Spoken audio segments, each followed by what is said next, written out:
ఒకప్పుడు తెలుగు ఇండస్ట్రీలో 100 కోట్లు పెట్టి సినిమా తీయాలంటే 100 సార్లు ఆలోచించే వాళ్ళు మన నిర్మాతలు. కానీ ఇప్పుడు అలా కాదు.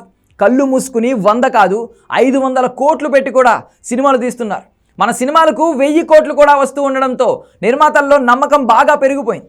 ఎంత బడ్జెట్ పెట్టినా వెనక్కి వస్తుందిలే అని ఒక గట్ ఫీలింగ్తో ముందడుగు వేస్తున్నారు. తాజాగా టాలీవుడ్లో ఒక హీరో మీద ఏకంగా 10,000 కోట్ల బిజినెస్ చేస్తున్నారు నిర్మాతలు.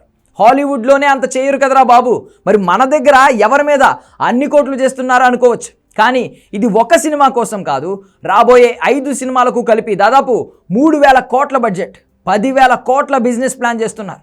అంత స్టామినా హీరో మన దగ్గర ఎవరున్నారబ్బా అనుకోవచ్చు. ఇంకెవరు, మన భాయ్ అల్లు అర్జున్తోనే అంత రేంజ్లో చేస్తున్నారు మన నిర్మాతలు. పుష్ప సిరీస్తో దాదాపు 2,200 కోట్లు వసూలు చేసిన బన్నీ నెక్స్ట్ సినిమాలతో అంతకంటే భారీగా ప్లాన్ చేస్తున్నాడు. ఇకపై తాను చేసే ప్రతి సినిమా కనీసం 1,500 కోట్లు వసూలు చేయాలి అనేదే టార్గెట్గా పెట్టుకున్నాడు అల్లు అర్జున్. ఈ క్రమంలోనే ఆయన ఎంచుకుంటున్న దర్శకులు కూడా అలాగే ఉన్నారు.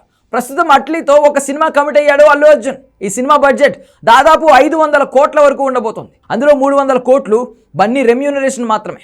అట్లీకి కూడా జవాన్ సినిమాతో పాన్ ఇండియన్ ఇమేజ్ వచ్చింది. ఈ లెక్కన ఈ సినిమా హిట్ అయితే ఈజీగా 1,500 కోట్లు క్రాస్ చేయడం పెద్ద మ్యాటర్ కాదు. దీని తర్వాత త్రివిక్రమ్ దర్శకత్వంలో ఒక భారీ సినిమా ప్లాన్ చేస్తున్నాడు బన్నీ. కార్తికేయ స్వామి నేపథ్యంలో తెరకెక్కబోయే విజువల్ మైథాలజికల్ వండర్ ఇది.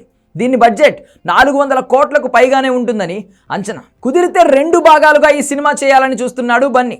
ఈ 2 పార్ట్స్ కానీ వర్కౌట్ అయితే కనీసం 2,500 కోట్లకు మించి వసూలు చేస్తుందని లెక్కలు వేసుకుంటున్నారు ట్రేడ్ పండితులు. దీని తర్వాత పుష్ప 3 ఉండబోతోంది. 2028లో ఖచ్చితంగా పుష్ప 3వ భాగం విడుదల చేస్తామని మైత్రి మూవీ మేకర్స్ ఇప్పటికే మాటిచ్చారు.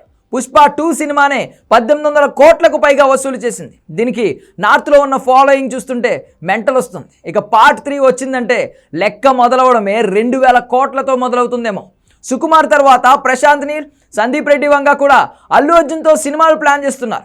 వీటిలో సందీప్ సినిమా ఇప్పటికే అధికారికంగా అనౌన్స్ అయింది కూడా. ఈ ఇద్దరు దర్శకులతో సినిమాలంటే రేంజ్ మన ఊహకు కూడా అందదు.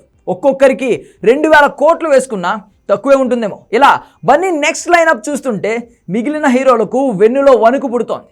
అట్లీ, త్రివిక్రమ్, సుకుమార్, ప్రశాంత్ నీల్, సందీప్ రెడ్డి వంగ ఇండియన్ సినిమాలో ఉన్న బిగ్గెస్ట్ పాన్ ఇండియన్ డైరెక్టర్స్ అందరూ బన్నీ లిస్టులోనే ఉన్నారు. ఇవన్నీ వర్కౌట్ అయితే జస్ట్ ఇమాజిన్ 10,000 కోట్ల కాదు అంతకు మించే వసూలు చేస్తాయి.